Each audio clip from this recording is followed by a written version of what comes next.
Hi, hi students, this is Professor Rutledge, and today we're going to talk about drafting the memo and some introductory concepts as we review CREAC. Just allow me to share my screen for a moment. And there we go.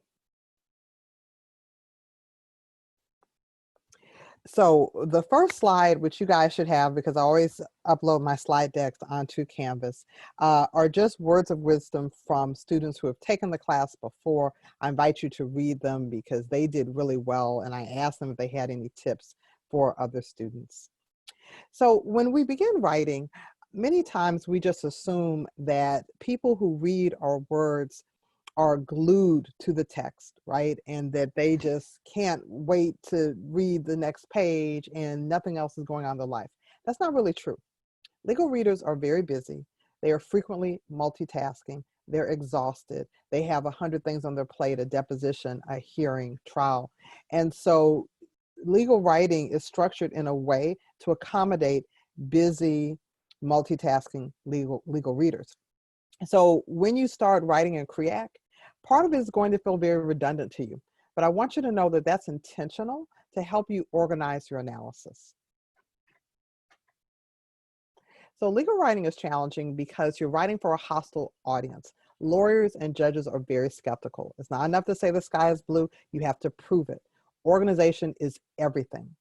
And lawyers and judges want the bottom line first. That's why CREAC begins with your bottom line, the conclusion. You are not writing a murder mystery novel where you're going to surprise people with your conclusion at the very end. Doesn't work that way.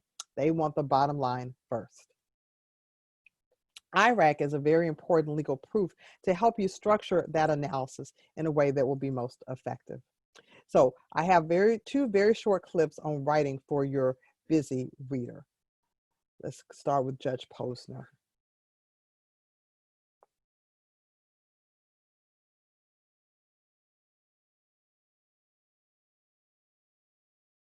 The judges, especially the experienced judges, get impatient in reading. So I've heard oral argument in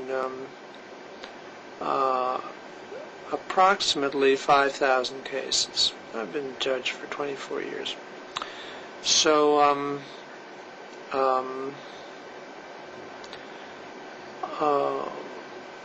so reading another brief, so 5,000 cases, it's 10,000 briefs plus the reply briefs and some amicus briefs and supplemental briefs and so on, and multi-parties, submit multiple briefs.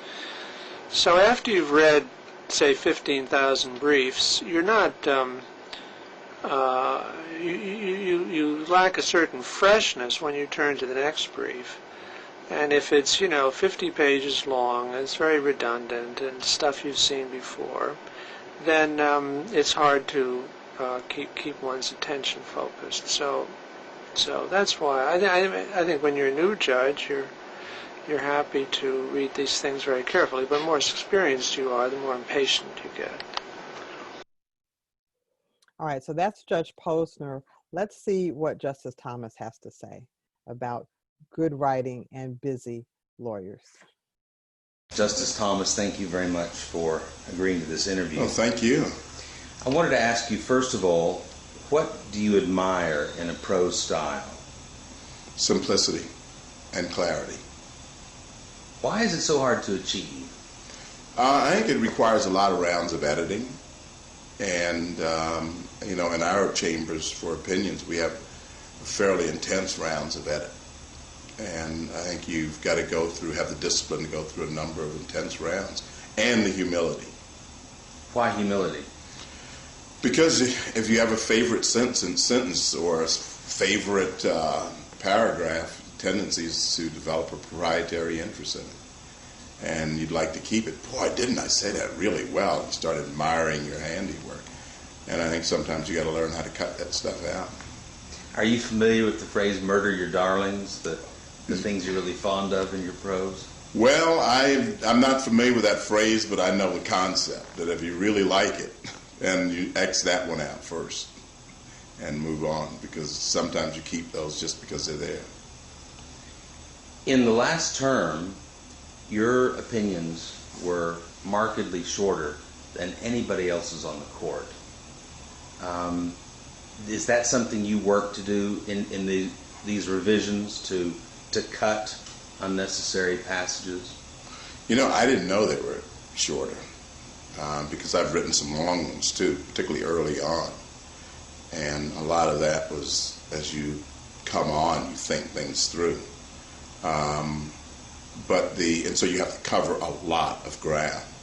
I think they're somewhat shorter now because I've already covered that ground. But a part of it also is that I tell my clerks here that, look, the genius is having a $10 idea in a 5-cent sentence, not having a 5-cent idea in a $10 sentence. So we've got to work to sort of flip it, because the model that we have used, the effort that we try to make here, is to be able to explain it to a parent who's not a member of the court, or to be able to explain it to the person at the gas station, say, or let's say that person ran across an opinion. Could they read that opinion? Not read it in the way a lawyer or a judge would read it, but understand it. And I'd love one day for someone at a gas station who's not a lawyer to come up to me and say to me that, I read your opinion and I don't agree with you.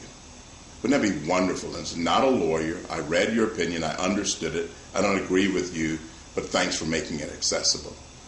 And so we talk of it in terms of accessibility. Why is it so important to you that non-lawyers should be able to understand judicial opinions? Because I don't think that the Constitution is a legal document. I think it's a document for the country. It transcends the legal. And sometimes we can reduce it to legal arguments. But I think it's far more important than that. I was... Okay, so I'm going to pause and get to his second comment that I think will be valuable for our purposes. And so when you start trying to get some of that clutter away, I think it sort of opens it up. It's plain. If you look at some of the briefs that are written by people like Bob Bork or our current Chief Justice, they're music to your ears. I mean, you read something that's hard to get through because there's all this legalese and jargon in it and it's not well organized or edited. And then you read something by someone who does this job. You know, when I used to write briefs, I always assumed that the judge had other things to read than what I wrote. And so I read it understanding that mine was not the most important thing he would read that day. Now, if you assume that, how would you write it? Would you use all 50 pages? Would you reduce the font so you can hide the fact that you didn't edit it? Would you keep repeating an argument you've made 5 times? String cite something that's obvious? You see what I'm saying? It's just that as though it should be obvious to you that people are really busy. And I want to make sure you see this one. So I think that if, for example, if you have a clear argument and it's 20 pages rather than the full 50, that's an easy brief to read. That's one, boy, I'm going to pick this one out because that's only 20 pages. As opposed to, look, boy, this person has crammed every square centimeter or millimeter he could find on this page. That's when you say, my goodness. So I think there's actually some real wisdom in that, because I know as a professor, I certainly tend to want to gravitate towards papers that are shorter. I will also say that after these many years in teaching, I'm pretty good at estimating what an appropriate page limit would be. If you are substantially, not a page or two, but substantially under the recommended page limit, like half of what everyone else has submitted, it almost always ends up being garbage, and that student usually doesn't do well.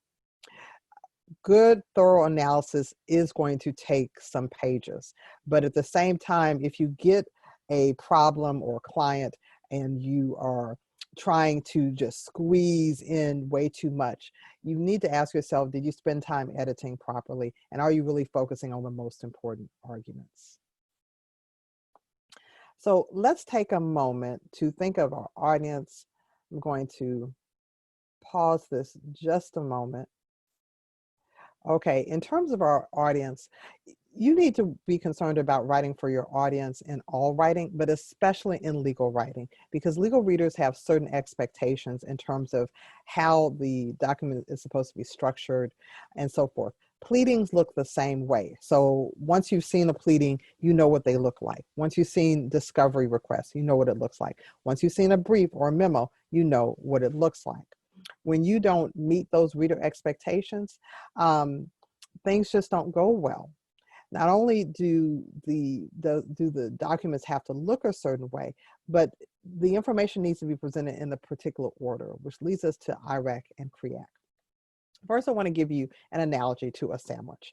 Now, I know you know what a sandwich is. You have expectations of what a sandwich looks like. So if my daughter comes to me and says, hey, I'm going to make you a sandwich, and she surprises me with this, I'm going to be a little perturbed because that's not a sandwich. That's just like all these ingredients separate for me to put together where I have to do the work. This can be comparable to students having parts of CREAC in a document, but they're just not put together. Or if they give me something like this, well, that's pretty useless. It's totally out of order. I don't want to eat that. Once again, you just kind of ignored CREAC and you just did your own thing and did your own order. That doesn't work. Or worse, let me turn the volume down because it's going to be loud. That I call crap. Notice our sandwich in the blender. It looks disgusting. And the same visceral reaction you're having is what I have when students submit crappy papers to me. Don't submit crap. Do your very best work. I actually love working with students. You have questions, you're struggling, make sure you work with me. Now what I wanted, just a simple sandwich. So in other words, I just want you to follow CREAC, that's it. So the same is going to be true for legal writing. It's not enough to have all the parts there. Legal writing has a certain structure. Legal readers expect to receive information within a certain order. And when you don't meet those expectations, the reader's going to be not only left confused, but they're going to doubt your abilities. For example, I recall vividly having an intern when I was at the district attorney's office, and it was a student who I asked to do some research on a motion to suppress. Well, the document that they gave me, it was supposed to be a memo, looked nothing like a memo. And let's face it, we give students and teach students how to do a legal memo the very first semester of law school. So his inability to actually meet my expectations led me to doubt his research. And so it ended up being useless to me. Make sure you're aware of legal reader expectations. So the memo has a standard format. Here's the typical format. I've already posted several sample memos on Canvas, but here's the typical format for the memo. You're going to have memorandum somewhere in the document. You're going to have the address, question presented, brief answer, statement of facts, discussion, and conclusion. All of these sections are actually headings in your memo. The discussion section is in a different font color and size because it is the most important. This is where CREAC applies. CREAC does not apply to the statement of facts or the question presented. It only applies to the discussion, which is where you should be including your analysis and your prediction or conclusion. All this is based on deductive analysis, where you're trying to go from very broad to very specific. You should begin with the rule of law in your conclusion. Your analysis should discuss the element at issue, give a detailed evaluation of the law, explain how it applies to your client. Okay, and what I've really just described is CREAC, right? So here it is in Welford Slocum's textbook, and it's in the form of an inverted pyramid. Notice the overview paragraph is very broad. It's at the top. It gives an overview of the entire document, where you're going to outline the rule of law. Are there elements in dispute? What are the elements? What's non-dispute? Followed by your thesis paragraph. If you have two issues, then you should have two thesis paragraphs. Your explanation should be an example of how the cases or the laws apply in the past. So you're going to give some case examples. And then your analysis is where you put it all together, followed by your conclusion. Notice it goes from broad, here's what you need for a cause of action, to more specific. Here, let's talk about this one issue. And after I'm done talking about this one issue, we can repeat to the next issue. So here it goes again. An example of that template, and this is just another way of saying the same thing I just said. You start with your overview paragraph and give the elements. The overview actually represents the C and the R of CREAC. The thesis paragraph also represents the C and the R of CREAC. However, in the thesis paragraph, you're going to be more focused on one particular disputed issue.